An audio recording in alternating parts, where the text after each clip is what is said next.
Hello बच्चों, let's read this question. The compound which show metamerism is, means हमें A B C ji compound दिए गए हैं, find out करना है मेटामेरिज्म कौन शो करेगा।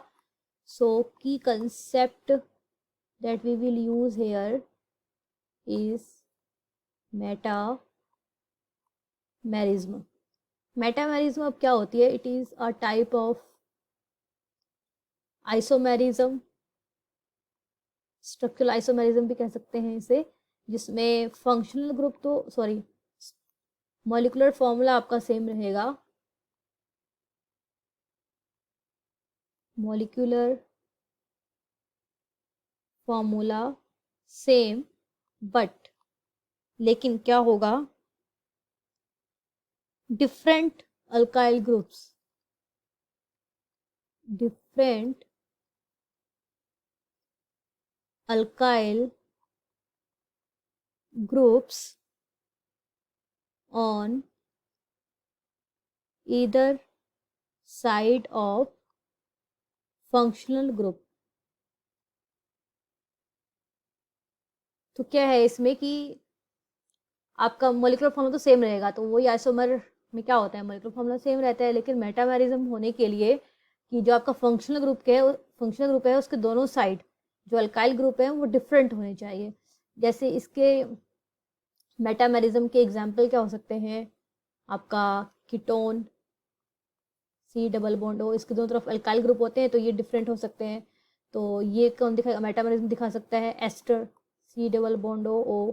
अब ये जो बैलेंसी मैंने छोड़ी है यहाँ पे अल्काइल ग्रुप आ सकते हैं, तो ये अल्काइल ग्रुप डिफरेंट हो सकते हैं, तो ये भी क्या करेंगे, मेटामेरिज्म दिखाएंगे। यानी अनसिमेट्रिकल जो हमारे रहेंगे यहाँ पर वो मेटामेरिज्म दिखाएंगे। ईथर, ईथर भी क्या होता है भाई, आर ओ आर। अब ये आर ओ आर मीन्स जो अल्काइल ग्रुप है ये डिफरेंट होने चाहिए, तभी ये क्या दिखाएंगे, आपके मेटामेरिज्म दिखाएंगे। यानी कि कीटोन, एस्टर और ईथर। अब एस्टर के लिए 2 ऑक्सीजन होनी चाहिए, कीटोन के लिए भी ऑक्सीजन होनी चाहिए और ईथर के लिए भी ऑक्सीजन होनी चाहिए, यानी डी तो ऐसे ही कट जाएगा क्योंकि इसमें ऑक्सीजन ही नहीं है। अब कीटोन का अगर हम जनरल फॉर्मूला देखेंगे तो वो होता है CnH2nO। मीन्स ये फॉर्मूला अगर हमें दिया हुआ कंपाउंड फॉलो कर रहा है तो हम देख सकते हैं उसमें मेटामेरिज्म है या नहीं। और आपका ईथर के लिए क्या होता है, CnH2n+2 और O। ये N के हैं, यहाँ पे नंबर ऑफ कार्बन है दोनों में। तो अगर ये फॉर्मूला कोई कंपाउंड शो कर रहा है, फॉलो कर रहा है, तो वो ईथर हो सकता है। और फिर हम फर्दर देखेंगे कि उसमें मेटामेरिज्म है या नहीं। तो अगर हम ए कंपाउंड जो दिया हुआ है दैट इज C3H8O, तो अगर हम इसको कीटोन वाले फॉर्मूला में देखें तो 3 2 6, 6 कार्बन होने 6 हाइड्रोजन होने चाहिए कीटोन के लिए, तो ये आपका कीटोन नहीं है। चलिए ईथर देखते हैं, 3 2 6 + 2 8, तो ये आपका ईथर हो सकता है। तो इसका अगर हम फॉर्मूला स्ट्रक्चर बनाएं तो देखिए इसका स्ट्रक्चर कैसे हो सकता है, C3H8O, यानी कि यहाँ पर हो जाएगा CH3, देन आपका ऑक्सीजन, देन C2H5। देखिए अब इसमें और कोई पॉसिबिलिटी नहीं है कि हम ये जो अल्काइल ग्रुप है मिथाइल और इथाइल इनको चेंज करके किसी तरीके से अरेंज करें, तो इसमें कोई आइसोमर नहीं बनेगा, इसका कोई मेटामर नहीं बनेगा, तो ये मेटामरिज्म नहीं दिखाएगा। नेक्स्ट देखते हैं बी। बी दिया हुआ है यहाँ पर C3H6O, तो हम ये देखेंगे ये कीटोन के ग्रुप को फॉलो कर रहा है, तो कीटोन जनरल फॉर्मूला को फॉलो कर रहा है, तो यहाँ पर ये कीटोन होना चाहिए CH3 डबल बॉन्ड CH3। तो देखिए ये यहाँ पर बन गया हमारा कीटोन। अब इसमें भी कोई पॉसिबिलिटी नहीं है कि हम ये जो अल्काइल ग्रुप है मिथाइल मिथाइल इनको चेंज कर सकें किसी तरीके से और एक ये मेटामेरिज्म शो करे, तो ये भी क्या है, मेटामेरिज्म शो नहीं करेगा। नेक्स्ट कंपाउंड देखते हैं दैट इज C4H10O।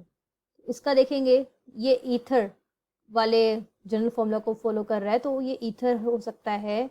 देखेंगे CH3O और देखिए CH2,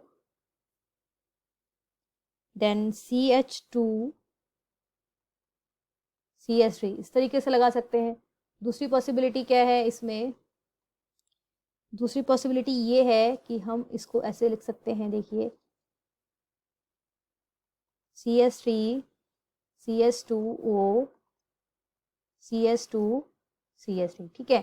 तो ये दोनों क्या है आपस में, देखिए यहाँ पे कौन सा ग्रुप है, मिथाइल, और यहाँ पे कौन सा है, प्रोपाइल, ठीक है। अब इस दूसरे वाले में क्या है, ये है इथाइल, और ये यहाँ पे क्या है, यहाँ पर भी इथाइल, है ना। तो अब देखिए पॉसिबिलिटी यहाँ पे क्या है, आपके डिफरेंट अल्काइल ग्रुप हो गए, फंक्शनल ग्रुप ईथर के दोनों ओर, तो ये दोनों आपस में क्या हो गए, मेटामर, यानी कि मेटामेरिज्म शो कर रहे हैं। डी कंपाउंड हमें एल्केन दिया है, वो वैसे मेटामेरिज्म नहीं शो करेगा। तो आंसर सी होना चाहिए। तो answer of this question is option C. I hope you understood it well, best of luck.